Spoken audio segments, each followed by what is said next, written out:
오늘은 먼지를 걷어내다라는 제목으로 말씀 나누겠습니다. 이전에 중고등부 이동하면서 리모델링이 있었지요.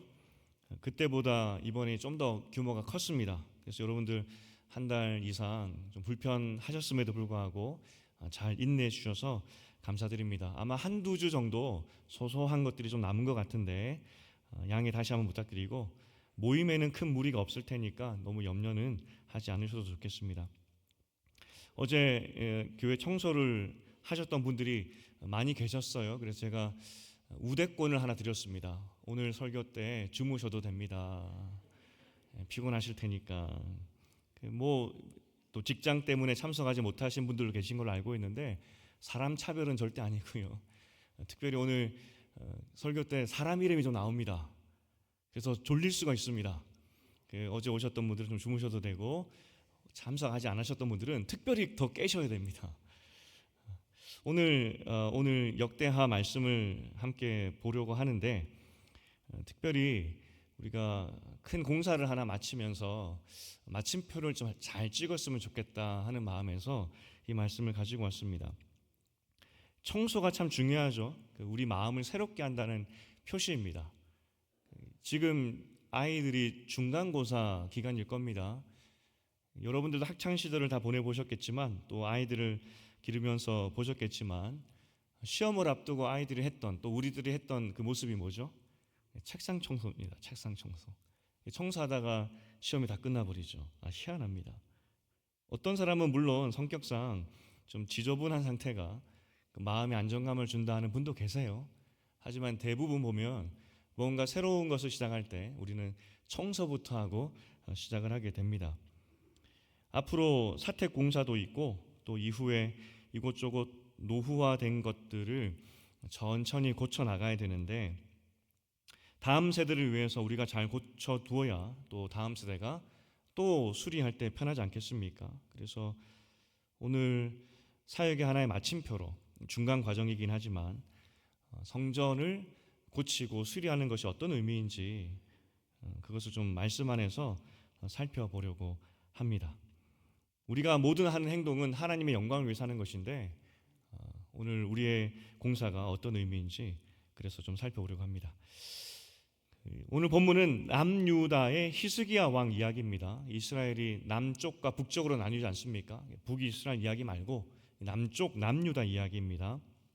히스기야가 왕이 되자마자 했던 일이 무엇이냐면 성전 문을 열고 제사장들에게 청소시킵니다. 청소. 그런데 이것이 굉장히 어려운 결단이었습니다. 왜냐하면 전쟁이 코앞에 있었거든요. 왕이 되자마자 히스기야는 전쟁을 앞둔 그런 상황이었습니다. 전쟁의 위기 앞에서 가장 먼저 한 일이 무기 점검이나 군대 점검이 아니라 청소였습니다. 이거 왜 중요하냐? 히스기야가 25살 젊은 나이에 왕이 되죠.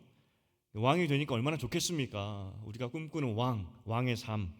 하지만 지금 히스기야가 왕이 되었을 때는 이게 완전히 독배 같은 것이었습니다. 나라의 꼴이 말이 아니었죠. 아버지 아하스 때문입니다. 남유다 역사상 가장 악한 왕이 히스기야의 아버지였습니다. 그 악한 아버지, 하나님을 떠났던, 아버지가 했던 행동이 무엇이었냐면, 히스기야가 9살 때 아하스 왕이 왕으로 등극을 하게 되는데, 히스기야가 어렸을 때 9살 때 아버지가 왕이 되었을 때 했던 첫 번째 행동이 무엇이냐? 예배를 맡게 됩니다. 역대하 28장 24절인데 함께 읽어보겠습니다. 시작.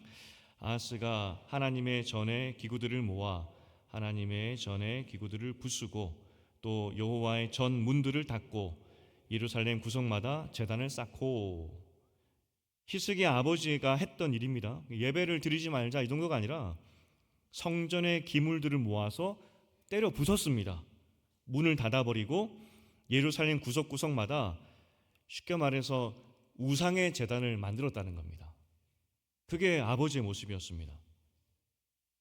아하스가 이렇게 하나님 앞에서 갑자기 변심하여서 악한 사람이 되었던 그 이유가 성경에서는 자세히 나오게 됩니다. 왜 그랬냐면 아람 나라, 전통적으로 아람이 가나안에서는 강대국이라고 한번 설명드렸죠. 아람, 강대국 아람과 북이스라엘이 남유다를 공격해 옵니다. 그 당시 한번 지도를 보시겠습니다. 남유다가 맨 아래에 있고, 그리고 남유다는 더 북쪽에 있는 아시리아에 종속하여서 조공을 바치고 있었던 그런 시대였습니다.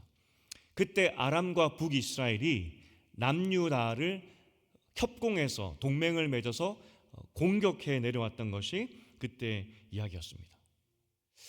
아람과 북이스라엘이 남유다를 쳐들어왔더니 그때 왕과 백성들의 마음이 어떻게 되었느냐, 이사야 7장 2절에 그들의 마음, 남유다의 마음 상태를 설명해 주고 있습니다. 이사야 7장 2절을 함께 읽어보겠습니다. 시작. 어떤 사람이 다윗의 집에 알려 이르되 아람이 에브라임과 동맹하였다 하였으므로 왕의 마음과 그의 백성의 마음이 숲이 바람의 흔들림 같이 흔들렸더라.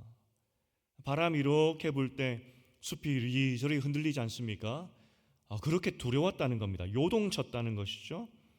그럼 왜 아하스 남유다 왕이 그렇게 두려워했을까? 지금 아람과 북이스라엘이 쳐들어온 이유가 있었습니다. 같이 우리 세 나라가 연합하여서 저 북쪽에 있는 아시리아, 아수르를 공격하자, 힘 합쳐서 한번 싸워보자, 그럼 이길 수 있을 것 같아 라고 이야기했는데 남유다가 거절합니다. 아니야, 우리는 아수르를 믿어. 그 나라는 절대 망하지 않을 거야 라고 하면서 동맹을 거절하죠. 이때 아람과 북이스라엘이 어떻게 하냐면 왕을 바꾸자, 차라리 남유다 왕을 바꿔버리자. 와, 이렇게 작정을 했다는 거죠. 차라리 왕을 바꿔서 우리 편인 왕을 세워버리면 이제 세 나라가 연합하여서 아수르를 대적할 수 있겠다. 왕을 바꾸겠다는 것이죠. 우리 이사야 7장 6절을 함께 읽어보겠습니다. 7장 6절. 자, 시작. 우리가 유다에 올라가서 그들을 쳐서 흔들고 우리를 위하여 그것을 빼앗고 다브엘의 아들을 그 중에 세워 왕으로 삼자. 다브엘의 아들, 아마도 그 아람 출신의 귀족이었을 것으로 봅니다. 그러니까 아람 출신의 사람을 남유다 왕으로 세워버리자. 그래서 공격해 온 겁니다. 근데 남유다 입장에서는 그 공격을 막을 힘이 없는 거죠. 그래서 두려워 떨었다는 겁니다. 와, 왕이 바뀌겠구나. 이러다가 남유다 다윗 혈통이 끊어지겠구나. 그렇게 두려웠다는 겁니다. 그만큼 남유다가 약했다는 것이죠. 그 상황에서 우리가 잘 알고 있는 이사야 7장 14절의 예언이 주어지게 됩니다. 이사야를 통해서. 야, 왕권이 끊어지겠구나, 우리는 끝났구나, 너무 두려워 떨고 있을 때 하나님이 주셨던 예언이 무엇이냐면 이사야 7장 14절입니다. 함께 보겠습니다. 시작. 그러므로 주께서 친히 징조를 너희에게 주실 것이라. 보라, 처녀가 잉태하여 아들을 낳을 것이요 그의 이름을 임마누엘이라 하리라. 우리는 이 예언을 그냥 먼 미래에 메시아를 줄 것이다, 예수가 태어날 것이다 라고 생각하고 있지만 역사 안에서 주신 예언입니다. 야, 이거 다윗 왕권이 끝나는 거 아니야? 라고 두려워 떨 때 하나님께서 먼 미래에 임마누엘, 메시아를 줄 것이다, 걱정하지 마. 그 배경에서 이 말씀이 나왔다는 겁니다. 그런데 이때 아하스 왕의 선택이 무엇이었냐면 열왕기하 16장 7절을 함께 읽어보겠습니다. 시작. 아하스가 아수르 왕 디글랏 빌레셀에게 사자를 보내 이르되 나는 왕의 신복이요 왕의 아들이라. 이제 아람 왕과 이스라엘 왕이 나를 친히 청하건대 올라와 그 손에서 나를 구원하소서 하고 도와주십시오. 이제 다윗 왕조가 끝날 것 같습니다. 아수르 왕이여 도와주십시오. 그리고 동시에 했던 일이 무엇이냐면 아수르에 있는 신전의 설계도를 가지고 와서 예루살렘에 그것을 짓습니다. 아수르 신전을 예루살렘에다가 지었던 것이 히스기야 아버지의 모습이었습니다. 아하스 왕이 왜 하나님을 버렸는지가 지금까지 나누었던 이야기이죠. 북이스라엘과 아람이 두려워서 성전을 닫고 아수르가 섬기는 그 신을 가져다가 예루살렘에 신전을 세웠던 것이 아하스. 하나님은 이스라엘 역사상 가장 위기일 때 우리가 너무나 잘 알고 있는 이사야 선지자를 보내서 내가 메시아를 줄 것이라는 우리가 너무나 잘 알고 있는 그 메시지로 임마누엘의 약속을 주셨지만 아하스의 선택은 하나님이 아니라 아수르였습니다. 이제 히스기야가 왕이 되었죠. 아버지가 그렇게 믿고 그렇게 따랐던 아시리아가 더 강성해져서 이번에 어떻게 되느냐? 남유다까지 공격하려고 하는 겁니다. 믿는 도끼에 발등 찍힌 거죠. 야, 이 아시리아가 아람을 정복하더니 북이스라엘도 이제 곧 점령하려고 하고 우리나라도 공격하려고 하네. 이것이 속마음이었네. 이게 지금 히스기야가 왕이 되었을 때의 상황이었다는 겁니다. 이제 막 25살이 된 히스기야 젊은 왕이 할 수 있었던 것이 무엇이겠습니까? 성전은 16년 동안 닫혀 있었습니다. 그가 맨 먼저 했던 일이 9살 때 보고 그것이 마지막 모습이었던 성전의 원래 모습을 회복하기 위해서 청소하는 것이었습니다. 아마도 하나님에 대한 이 신앙은 첫 번째로 우리가 1절에 읽었던 어머니가 제사장의 딸이었습니다. 신실한 제사장의 딸이었죠.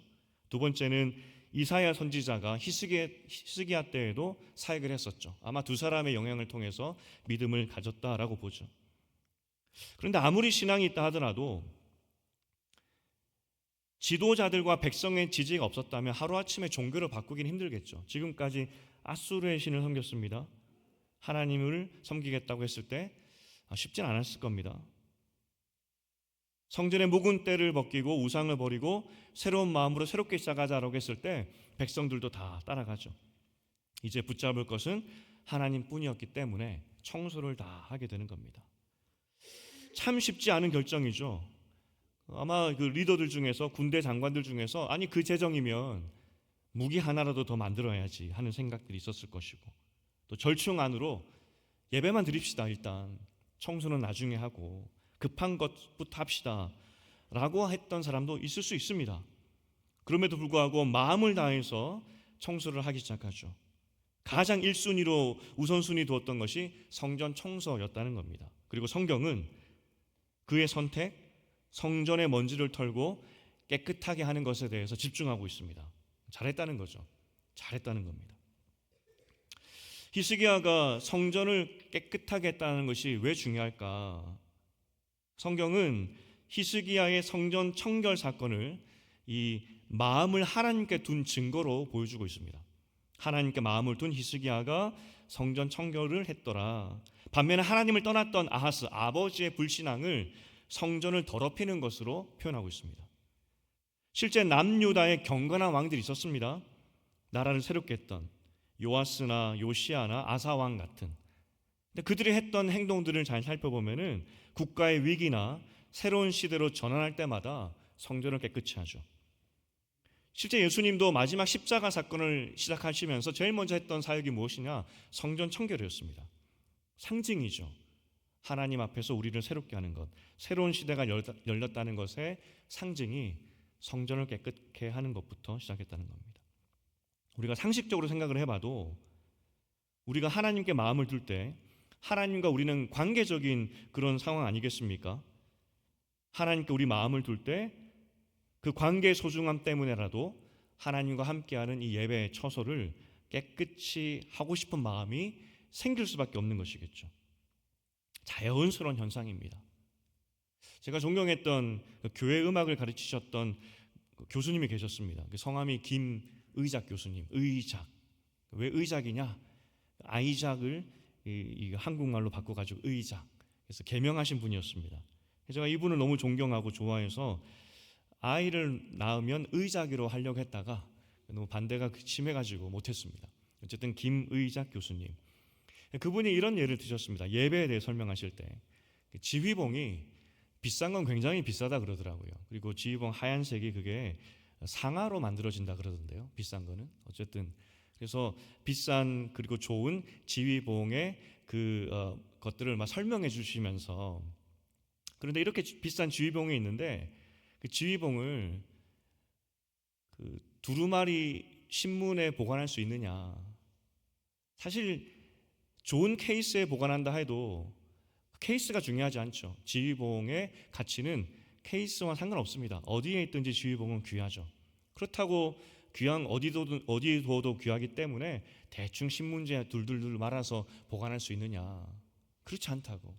귀한 쥐봉이면 쥐봉일수록 더 귀한 거기에 걸맞는 케이스에 보관하는 것이라고. 예배가 그렇다고. 예배 본질은 우리의 마음과 정성을 다해서 예배 드리는 것인데, 하지만 우리 예배가 너무 소중하고 또 예배 드리는 그 하나님 존재 자체가 너무 귀하기 때문에, 그래서 예배의 예전이 중요하다고. 하나님이 너무나 고상하시기 때문에 예배의 예전도 고상해야 된다고. 그렇게 말씀하셨던 기억이 납니다. 실제 우리에게도 적용해봐도 우리가 지금 하나님의 성전 아니겠습니까? 성전, 하나님의 새로운 성전, 은혜 받고 새로운 삶을 살기 원할 때마다 우리 마음 가운데 일어나는 모습이 무엇이죠? 깨끗이 하고 싶다는 거죠. 더 하나님과 가까이 하고 싶고 이전 것은 버리고 새로운 하나님의 은혜를 쫓아가고 싶은 마음이 자연스럽게 일어나죠. 그걸 보면 우리도 그렇고 또 사람이 새로운 삶을 살고자 했을 때 제일 먼저 일어나는 현상이 무엇이냐? 먼지를 걷어내고 묵은 때를 걷어내는 것. 그것이 자연스러운 현상이더라는 것입니다. 그러니 구약이나 신약이나 어느 세대든지 하나님이 계신 곳에는 하나님의 영광에 걸맞게 나를 돌아보고 또 장소도 돌아보는 것이 자연스러운 모습이더라는 것입니다. 물론 중세교회를 가면 과하게 되죠. 중세교회를 가면은 중세교회는 건물을 신격화해버렸죠. 우상화해버렸죠. 하나님에 대한 경외의 마음이 겉으로 표현되게 되어 있는데 그때는 좀 과했다는 겁니다. 우상화돼버렸죠. 어쨌든 그러면 우리 선배들 우상화의 시대를 넘어서서 종교개혁을 통해서 지금의 교회 모습을 만들어낸 이 중세 때를 지냈던 종교개혁가들은 이 성전에 대해서 뭐라고 했을까? 예배당에 대해서 뭐라고 생각했을까 하는 질문이 들었습니다. 칼빈이 대표적이겠죠. 칼빈이 고린도전서 14장 33절 그 말씀을 인용하면서 40절을 인용하면서 이렇게 이야기합니다. 먼저 말씀을 읽어보겠습니다. 14장 33절과 40절입니다. 시작. 하나님은 무질서의 하나님이 아니시요 오직 화평의 하나님이시니라. 40절입니다. 모든 것을 품위 있게 하고 질서 있게 하라. 이 메시지에 칼빈이 주석을 합니다. 질서와 평화의 하나님이시기 때문에 모든 것을 품위 있게 질서 있게 하라. 그러면서 이 말씀을 가지고 좀 더 풀어서 기독교 강요에 이렇게 표현하고 있습니다. 자, 제가 읽어보겠습니다. 교회 안의 규례들, 시간, 장소, 질서 등은 혼란을 제거하고 덕을 세우기 위해서 필요하다. 교회 안에 여러 가지 규례들, 시간, 장소, 질서들이 덕을 세우기 위해서 반드시 필요하다는 겁니다. 장소와 질서는 깨끗한 어떤 정돈된 것을 의미하는 것이고요. 하나님은 질서의 하나님이시고 평화의 하나님이시기 때문에 교회가 모였을 때 모임 장소조차도 품위 있게 질서 있게 바꿔야 된다라고 이야기를 하고 있죠. 기독교 강요에서는 이렇게 이야기하고 있습니다. 핵심을 제가 추려서 이야기를 하면 제가 읽어드리겠습니다. 외적인 질서는 우리의 연약함을 돕기 위해 필요하다. 무질서와 혼란은 경건을 해친다. 정돈되어야 된다는 겁니다. 정돈되어 있지 않으면 경건한 예배를 방해하겠죠.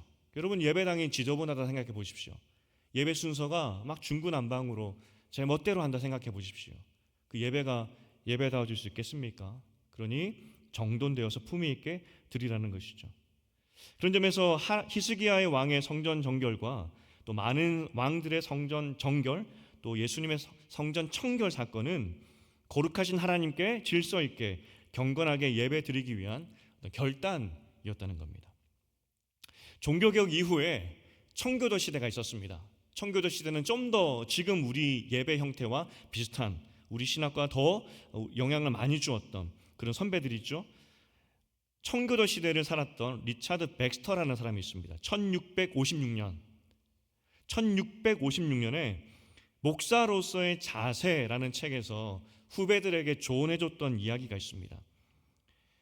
영혼을 돌보는 목자는 양떼가 모이는 처소도 돌본다, 이렇게 이야기합니다. 목사는 양떼가 모이는 이 교회 건물을 돌보아야 된다는 거죠. 예배당 자체는 영적인 의미가 없습니다. 하지만 성도가 모이는 물리적인 건물의 중요성을 이야기하죠. 목사라면 건물 관리 잘해라 이겁니다. 영적인 모임이니 그렇다는 거죠.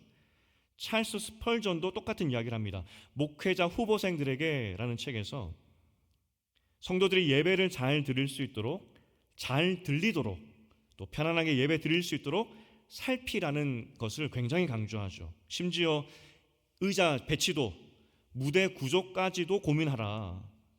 설교 전달을 해치는 공기 순환, 열기, 어두움에 대해서도 이야기를 합니다. 실제 그가 이후에 교회를 설계하게 되는데 추위와 습도, 답답함 이것을 피하기 위해서 설계하게 되고요. 음향, 공기, 조명, 배치도까지도 조정했다는 기록이 있습니다. 이 실제 목회를 하면서 후배들에게 글을 남겼던 사람뿐만 아니라 헤르만 바빙크라는 아주 위대한 신학자가 있습니다. 아마 이 총신대학원을 졸업한 학생이라면 대부분 이분의 신학책을 가지고 있습니다. 두꺼운 5권의 책이거든요. 1000페이지가 넘는 것들. 그 중에 4번째 책이 교회론입니다. 이 신학자가 이야기한 겁니다. 교회론을 이야기하면서 제가 중요한 것만 간추렸습니다. 제가 읽어드리겠습니다. 카톨릭처럼 건물 자체가 거룩한 것은 아니지만 예배 공동체가 모이는 이 물리적 공간에는 하나님의 영광을 향한 공동체의 거룩한 삶의 양식이 고스란히 배어나야 한다라고 되어 있습니다. 무슨 말이냐면 우리가 하나님의 영광을 예배하는 사람이기 때문에 이 건물 자체에, 우리 모임의 이 건물 자체에 하나님의 영광이 배어나야 된다. 함부로 그냥 관리하지 말라는 겁니다. 성도들의 내면뿐만 아니라 교회 외적인 곳에서도 그 거룩함이 보여야 한다 이야기하죠. 우리가 교회를 관리하는 이유가 명확해졌습니다. 교회는 고상한 하나님의 자녀들이 모이는 곳이고 고상한 하나님을 닮은 자녀들은 깨끗하고 정결하고 그래서 그들이 머무는 장소들조차도 깨끗해질 수밖에 없다는 겁니다. 더 중요한 것은 이 교회는 아무런 의미가 없는 건물이 아닙니다. 이곳에서 하나님을 예배하죠. 우리는 예배하는 겁니다. 그래서 적어도 예배를 방해하는 것들에 대해서는 청결을 유지해야 되고 고쳐가야 된다는 겁니다. 나아가서는 믿음이 약한 사람들이 더 예배에 집중하여서 그 하나님을 만나도록 마음을 청소하기 위해서 여기 예배당에 온 사람들이 그 하나님 앞에서 마음을 청소하고 갈 수 있도록 조명과 온도, 의자 배치까지도 우리는 신경 써야 한다는 것이죠. 온 성도들이 하나님을 찾고 예배를 잘 드릴 수 있도록 교회는 최선을 다해서 건물을 유지하고 보수하고 청결하게 관리해야 된다는 겁니다. 그래서 먼저 다음 세대를 맡은 부서들에게 그리고 선생님들과 사역자들에게 부탁드리고 싶습니다. 하나님을 우리는 보여줘야 됩니다. 하나님을. 아직 아이들이기 때문에 마음을 청소한다, 하나님의 영광을 본다 이런 개념이 잘 없습니다. 하지만 이 우리의 모임을 통하여서 모든 심지어 보여지는 것을 통하여서라도 하나님을 우리는 보여줘야 됩니다. 그렇기 때문에 여러분 부서실을 깨끗이 정리하셔야 됩니다. 깨끗하게. 지저분하게 두면 안 됩니다. 여러분 부서실 포스터 하나를 붙일 때에도 어떻게 하면 하나님을 보여줄 수 있을까? 어떻게 하면 하나님의 영광을 그들에게 드러내줄 수 있을까? 고민하셔야 됩니다. 그리고 나머지 우리 모든 성도들도 마찬가지죠. 제가 군대를 전역하고 20대 후반쯤에 교회 건물 전체를 몇 번 청소한 적이 있습니다. 한 700~800명 정도 모이는 건물이었고요. 이게 봉사가 아니라 일로 몇 번 청소했던 적이 있습니다. 사람들이 다 나가고 주일 저녁에 청소를 하면서 느꼈던 것이 하나 있습니다. 정말 지저분하구나. 왜 이렇게 지저분하지 교회가? 예배를 드리고 떠난 성도들의 뒷모습이 너무 지저분했습니다. 충격이었습니다. 이렇게 지저분할 수 있을까? 그때 결심한 것이 내가 사역을 하게 된다면 일단 내 부서는 깨끗하게 해야 되겠구나. 그리고 우리 교회도 깨끗하게 만들어야 되겠다는 생각이 들었습니다. 부서실 공과 시간이죠. 그 좁은 공간입니다. 거기서 하나님 말씀을 나눕니다. 그런데 어떻게 지저분할 수가 있겠습니까? 영적인 것을 가르치는 공간입니다. 하나님이 투영되어야 되겠죠. 그러니 아무 생각 없이 아무 것이나 두면 안 되겠죠. 정리하면 고딕 양식의 멋진 중세교회를 세웁시다 이런 말을 하는 게 아닙니다. 건물은 건물일 뿐입니다. 그러나 그 안에 모인 사람들은 하나님의 백성들입니다. 하나님의 백성이 모인 곳이 어떻게 지저분할 수 있겠습니까? 어찌 하나님께 마음이 있다면 성전을 그렇게 둘 수가 있겠습니까? 또한 하나님을 예배하고 더구나 하나님의 거룩한 백성이라고 하는데, 거룩한 백성이 모인 곳에 하나님의 거룩성이 보이지 않는다면 문제가 있는 거죠. 투영되어야 되겠죠. 그리고 더 생각해 볼 것은 마음이 상하고 가란 사람들이 이곳에 옵니다. 마음을 청소하고 새롭게 살고 싶어서 하나님 은혜를 구하면서 이곳에 들어오는 것이죠. 우리가 그들을 위해서라도 정돈하고 준비된 예배 모습을 보여줘야 되겠죠. 그것이 교회다움 아니겠습니까? 그래서 작은 실천을 여러분에게 도전드리고 싶습니다. 교회 건물에 우리는 관심 가져야 됩니다. 앞으로 분리수거도 하려고 합니다. 우리는 아무 데나 버리지 않습니까? 관심을 가져야 되고 교육부도 더 하나님을 보일 수 있도록 관심 가져야 됩니다. 이후에 계속되는 공사들이 있습니다. 당장 사택 공사가 있고요. 또 예배당도 계속 우리가 고민하고 있죠. 어떻게 하면 온도와 환기 시스템을, 또 조명과 지붕 공사도 해야 되는데 어떻게 할까 고민 중에 있습니다. 우리의 모든 건축과 공사가 하나님의 영광을 드러내는 일에, 특히 믿음이 약한 사람들이 와서 하나님을 보고 갈 수 있는 그러한 장소가 될 수 있도록 우리는 기도하면서 준비해야 된다는 겁니다. 그리고 마지막 실천입니다. 핸드폰은 진동이나 무음입니다. 나는 전화 안 와 하시는 분들 계시죠? 그때 꼭 전화가 오더라고요. 들어오실 때 헷갈리시면 안내위원들에게 좀 바꿔달라고 해주시기 바랍니다. 그래서 예배에 온전히 집중할 수 있도록 마음을 함께 해주시기를 부탁드립니다. 다시 히스기야 이야기에 돌아와서 가장 위기일 때 히스기야가 성전의 묵은 때를 벗깁니다. 먼지를 털고 하나님께 예배하죠.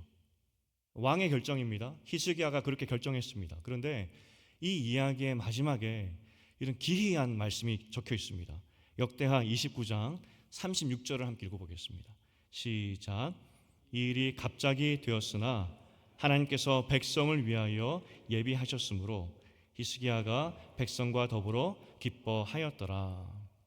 우리 다시 한번 읽어보겠습니다. 시작. 이 일이 갑자기 되었으나 하나님께서 백성을 위하여 예비하셨으므로 히스기야가 백성과 더불어 기뻐하였더라. 히스기야가 성전을 깨끗하게 하는 것이 정말 우발적이었습니다. 이거 안 되겠구나. 뭔가 새롭게 해야 되는데, 뭔가 하나님 앞에서 새로움을 시작해야 되는데 하면서 갑자기 청소하자 된 겁니다. 빗자루를 든 것이죠. 그런데 백성들이 그 모습을 보면서 말리거나 지금 우선순위에서는 청소가 아닙니다라고 하는 사람이 아무도 없었습니다. 기쁨으로 동참했다는 것이죠. 왜냐하면 하나님이 이 일을 예비하셨기 때문이라는 겁니다. 무슨 말이냐면 하나님께서 히스기야를 통해서 구원을 시작하시기 위해서, 새 일을 시작하시기 위해서 백성의 마음을 묶어버리셨다는 겁니다. 히스기야가 한 줄 알았는데, 히스기야의 믿음의 결단에서 나온 줄 알았는데 결국 보니 하나님이 남유다를 구원하시기 위해서, 임마누엘을 성취하시기 위해서, 남유다를 보호하시기 위해서 하나님이 이 일을 시작하셨더라는 겁니다. 결국 구원의 때 하나님께서 남유다를 구원하셨다. 이제 예수를 통해서 우리는 매주 하나님의 때를 마주하고 있죠. 매주 하나님 만나고 있습니다. 이 험한 세상에서 우리는 이곳에 와서 매주 마음의 먼지를 털어내는 겁니다.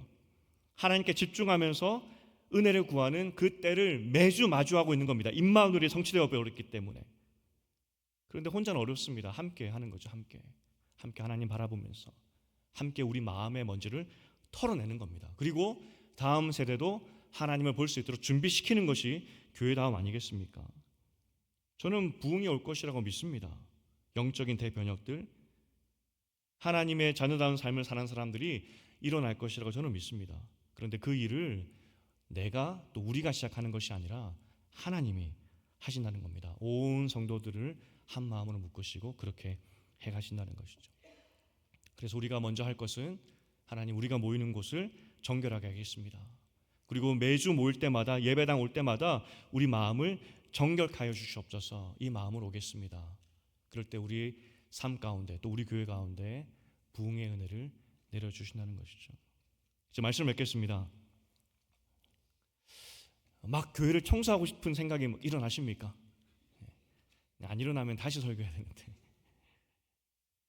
히스기야처럼 위기의 순간에 그는 칼이 아니라 우리는 빗자루를 들어야 됩니다. 빗자루. 여러분, 신앙의 어려움들, 인생의 어려움들 있으십니까? 그것을 이길 칼을 찾지 마시고 빗자루를 들어야 됩니다. 하나님, 예배당 왔습니다. 내 마음을 청소하여 주시고 나를 새롭게 하여 주시옵소서. 이것이 성도의 성도다움입니다. 그리고 신앙이 좀 더 있으신 여러분에게 도전드리고 싶습니다. 그런 가난 사람들이 이곳에 올 겁니다. 하나님 찾으러. 그런데 우리가 정돈되지 않은 그 모습들 때문에 하나님을 보지 못해서 마음을 청소하지 못하고 간다면 우리 잘못이죠. 주일날 저는 동선을 이렇게 마음에 자주 리마인드합니다. 그려봅니다. 처음에 차를 타고 혹은 걸어서 주차장에 들어오실 텐데 주차위원은 어떠신지, 그리고 안내위원들이 생겨서 안내위원들이 인사할 텐데 또 어떠신지, 앉았을 때 온도는 또 어떨까 계속 생각을 합니다. 왜냐하면 한 사람이라도 거저 앉았다 가면 안 되니까. 마음의 청소를 하러 왔는데 마음의 짐을 그대로 가지고 가면 안 되니까. 예배 때 우리는 은혜 받고 또 마음의 청소를 하죠. 그런데 설교만으로는 되지 않습니다. 이 주차장에 들어오는 순간 예배가 시작되는 것이고, 성전 이 뜰을 받는 순간 우리는 하나님 앞에 우리 마음을 내려놓고 청소 시작하는 것이죠. 그러니 모든 것이 다 소중한 겁니다. 심지어 식당 봉사도. 우리의 모든 모임과 우리 모든 교회다움의 중심은 어떻게 하면 고상한 하나님을 드러낼까. 그래서 마음에 걱정과 근심이 있는 사람들이 다 내려놓고 다시 하나님을 찾고 예배당을 나가서 세상에서 힘차게 살게 할 수 있을까. 그것이 우리의 고민이 되어야 된다는 겁니다. 이제 화장실 리모델링이 마쳤습니다. 저는 이것이 우리의 첫 발자국이 되었으면 참 좋겠습니다. 하나님께서 시작하셨다고 믿고 이 시작을 통하여서 하나님께서 우리에게 영적인 큰 부흥을 주실 줄 저는 믿습니다. 함께 교회다움을 세워가셔서, 그래서 마음의 청소가 필요한 분들, 가라고 상한 심령들, 그리고 다음 세대가 이 교회를 통하여서 고상한 하나님을 만나는 그런 교회다운 교회가 되기를 주님의 이름으로 축복드립니다.